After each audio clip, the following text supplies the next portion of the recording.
हनुमान जी की कथा भाग 6। लंका का महायुद्ध और हनुमान जी का पराक्रम। अंगद के लौटने के बाद यह निश्चित हो गया कि अब युद्ध टाला नहीं जा सकता।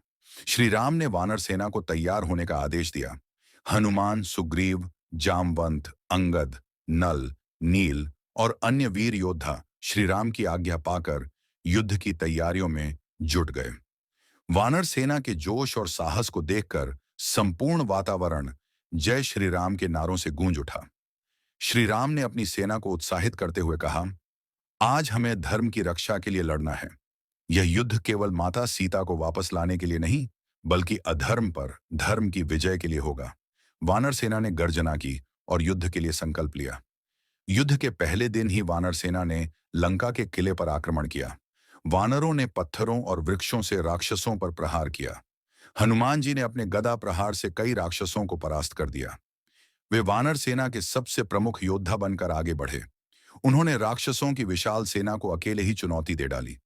हनुमान जी ने अपनी शक्ति से राक्षसों को आकाश में उड़ा दिया, पर्वतों को उठाकर उन पर फेंका और अपनी पूंछ से असंख्य शत्रुओं को परास्त कर दिया। उनका पराक्रम देखकर वानर सेना का उत्साह और बढ़ गया। इस बीच अंगद, सुग्रीव और नल नील भी अपनी वीरता का परिचय दे रहे थे। युद्ध के मध्य में रावण का सबसे पराक्रमी पुत्र मेघनाद रणभूमि में उतरा। उसने अपनी मायावी शक्ति से वानर सेना को भ्रमित कर दिया। फिर उसने एक विशेष शक्ति का प्रयोग कर श्री राम और लक्ष्मण को नागपाश से जकड़ दिया। श्री राम और लक्ष्मण जब नागपाश में बंध गए तो वानर सेना व्याकुल हो उठी। सभी ने हनुमान जी की ओर देखा।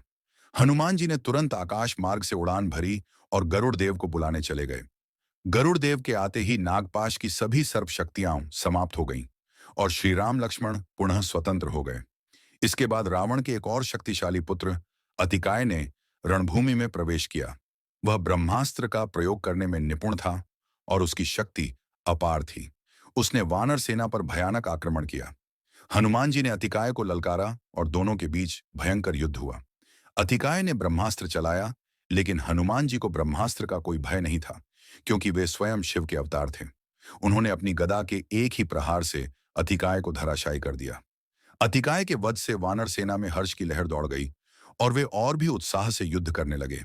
हनुमान जी ने लंका के कई प्रमुख राक्षसों को परास्त किया। उनकी शक्ति और पराक्रम से भयभीत होकर राक्षस सेना भागने लगी।